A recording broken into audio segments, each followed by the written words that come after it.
कर महल के द्वार पर जा पहुंचा। वहाँ सैनिक खड़े थे तो उन्हें सुनाते हुए कहने लगा, मेरे लकड़ी के खिलौने, कुछ करतब करके दिखाओ। ऐसा वह बार बार दोहराता रहा। यह सुन द्वार पर खड़े सैनिक उसके पास आकर बोले, अरे ना समझ लड़के, तू यह क्या कर रहा है? भला लकड़ी से बने ये खिलौने कैसे चल फिर सकते हैं? वीर ने भी जवाब देते हुए कहा, ना समझ मैं नहीं, ना समझ तो आप हैं। ये सुनकर सैनिक क्रोधित हो गया और बोला, ना समझ वो भी मैं? तुम ये कैसे बोल सकते हो? तब उसने कहा, जब एक बंदरिया अपने गर्भ से एक बेजान पत्थर को जन्म दे सकती है बालक की जगह, तो फिर मेरे ये लकड़ी के खिलौने क्यों नहीं करतब दिखा सकते? वीर का जवाब सुन सैनिक बौखला गया और भागते हुए राजा के पास जाकर बोला, महाराज, द्वार पर एक बालक है, उसे राजमाता बंदरिया के बारे में पता है। वो जानता है कि उन्होंने एक पत्थर को जन्म दिया था और वो लड़का उस घटना को एक मिथ बता रहा है। बात की गंभीरता को समझते हुए राजा तुरंत रानियों को बुलाकर उनसे पूछता है, मुझे बताओ, जब बंदरिया ने पत्थर को जन्म दिया, क्या उस समय तुम वहाँ मौजूद थीं? तब बड़ी रानी कहती है, हाँ राजन, हम तीनों उसी कक्ष में मौजूद थे जब बंदरिया ने उस काले पत्थर को जन्म दिया था। मगर आज इतने सालों बाद आप हमसे ये प्रश्न क्यों पूछ रहे हैं? तब राजा ने उस बालक के बारे में कहा जो द्वार पर मौजूद है, और ये सुन रानियों के पसीने छूट गए। फिर बड़ी रानी राजा से कहती है,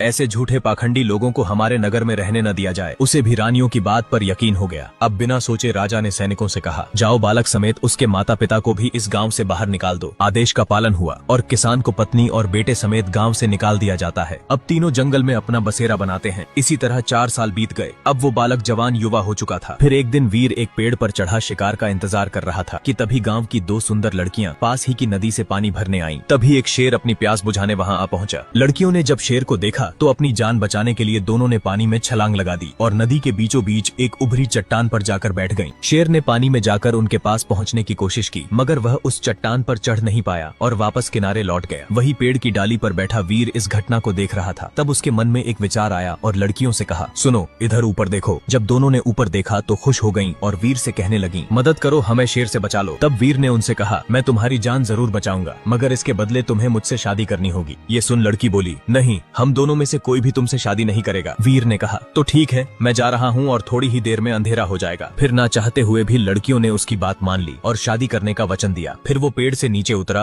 और सीधे शेर से जा भिड़ा। दोनों के बीच घमासान लड़ाई हुई। लड़कियां जब किनारे पहुंची तो यह दृश्य देख उनकी आंखें खुली की खुली रह गईं कि कैसे एक इंसान शेर पर भारी पड़ रहा था। फिर दोनों लड़कियां भागते हुए अपने घर गईं और अपने माँ पिता को सारा वृत्तांत कह सुनाया। ये सुन लड़की के पिता बहुत चिंतित हुए और ये खबर गाँव में आग की तरह फैल गई। फिर राजा को जब इस बात का पता चला तब लड़की के पिता को महल बुलवाया गया और उससे कहा, तुम्हें मालूम है ना कि राजपूत जब किसी को वचन देते हैं तो उसे जान देकर भी निभाते हैं। इस नाते तुम्हें अपनी दोनों बेटियों का विवाह उस लड़के से करना होगा। लड़की के पिता ने कहा, ठीक है महाराज, मुझे कोई आपत्ति नहीं। तब राजा अपने काफिले को लेकर दोनों लड़कियों के साथ वीर के घर पहुंचा और उससे कहा, क्या तुमने उस शेर से इन दोनों लड़कियों की जान बचाई थी? तब वीर ने कहा, हाँ महाराज। तो क्या अब ये दोनों मुझसे शादी करेंगी? राजा बोला, हाँ बिल्कुल, आज से ये दोनों तुम्हारी पत्नियां हैं। ये सुन दोनों लड़कियां राजा से हाथ जोड़कर बोली, महाराज ऐसा न करें, क्योंकि ये तो आवारा है, इसके पास न कोई काम है और न रहने की जगह। देखिए इसकी कुटिया कितनी छोटी है, भला हम दोनों कैसे रहेंगे इसके साथ? ये सुन राजा ने वीर से कहा, तो ठीक है, तुम गांव में रह सकते हो और उस घर को मैं बड़ा बनवा दूंगा और तुम्हें खेती करने के लिए जमीन भी दी जाएगी। राजा की बात से हर कोई सहमत हुआ और देखते ही देखते किसान के उस छोटे से घर को राजा ने एक विशाल कोठी में तब्दील करवा दिया। अब वीर माता पिता सहित अपनी 2 पत्नियों के साथ उसी घर में रहने लगा। अब 9 महीने बीत गए और वीर की दोनों पत्नियों ने एक पुत्र और एक पुत्री को जन्म दिया। फिर बंदरिया का आशीर्वाद लेने वीर अपनी दोनों पत्नियों और बच्चों समेत महल पहुंचा तो उन्हें देख राजा ने कहा, वीर तुम्हारा कैसे आना हुआ मेरे महल में? सब कुशल मंगल तो है ना? वीर ने कहा, मैं अपने दोनों बच्चों को नगर के राजा और उनकी रानी का आशीर्वाद दिलाने लाया हूँ, कृपया मेरी प्रार्थना को स्वीकार करे। तब राजा ने खुशी खुशी अपनी तीनों रानियों को बुलवाया, मगर बंदरिया नहीं आई, जिस पर वीर कहता है, महाराज आपकी चौथी पत्नी बंदरिया कहीं दिख नहीं रही, कृपया उन्हें भी बुलाइए। तब राजा ने कहा, उसे इन सब चीजों की समझ नहीं है, इसलिए मैंने अपनी 3 पत्नियों को ही बुलाया है। ये सुन वीर हाथ जोड़कर बंदरिया को बुलाने का आग्रह करने लगा। फिर राजा को उसकी बात माननी पड़ी और बंदरिया को बुलाया गया। तब वीर ने दोनों पत्नियों से कहा, बच्चों को लेकर जाओ और मेरी बंदरिया माँ से आशीर्वाद लो। बंदरिया को इतना सम्मान मिलता देख तीनों रानियां अंदर ही अंदर जल भुन रही थीं। फिर क्रोधित होकर बड़ी रानी वीर से कहती है, क्या तुम्हें पता नहीं कि मैं राजा की बड़ी रानी हूँ? इस नाते सबसे पहले तुम्हें मेरा सम्मान करना चाहिए। जिस पर वीर ने कहा, अगर मेरे बच्चों को उसकी दादी का आशीर्वाद मिला तो इसमें आपके सम्मान को ठेस कैसे पहुँची, बताइए। ये जवाब सुन तीनों रानियों समेत राजा भी सोच में पड़ गया और वीर से कहा, भला मेरी बंदरिया पत्नी तुम्हारे बच्चों की दादी कैसे हुई? तब वीर ने राजा को सारा वृत्तांत कह सुनाया कि कैसे तीनों रानियों ने मिलकर षड्यंत्र द्वारा बच्चे की जगह पत्थर रख उसे सैनिक को देते हुए रानी ने बच्चे को मारने का आदेश भी दिया था। ये सुन तीनों रानियों के चेहरे का रंग ही उड़ गया। फिर बड़ी रानी राजा से बोली, आप इस झूठे मक्कार लड़के पर विश्वास न करें, इसके पास क्या प्रमाण है कि ये जो कह रहा है वो सत्य है? तब वीर ने राजा से कहा, अगर आपको प्रमाण चाहिए तो उस सैनिक को बुलाकर पूछ लें, सब दूध का दूध और पानी का पानी हो जाएगा। फिर सच क्या है जानने के लिए राजा ने उस सैनिक को बुलाकर पूछा, इसने जो कहा क्या वो सत्य है? क्या ये मेरा बेटा है? अगर झूठ बोले तो मैं तुम्हें मृत्यु दंड दूंगा। जान पर आफत देख सैनिक ने राजा को सब कुछ सच सच बता दिया। ये सुन राजा अत्यंत क्रोधित हुआ। उसने तीनों रानियों को बंदी बनाकर कारागार में फेंकवा दिया और पत्नी बंदरिया, बेटे वीर और बहुओं पोता पोती सहित खुशी खुशी महल में रहने लगा।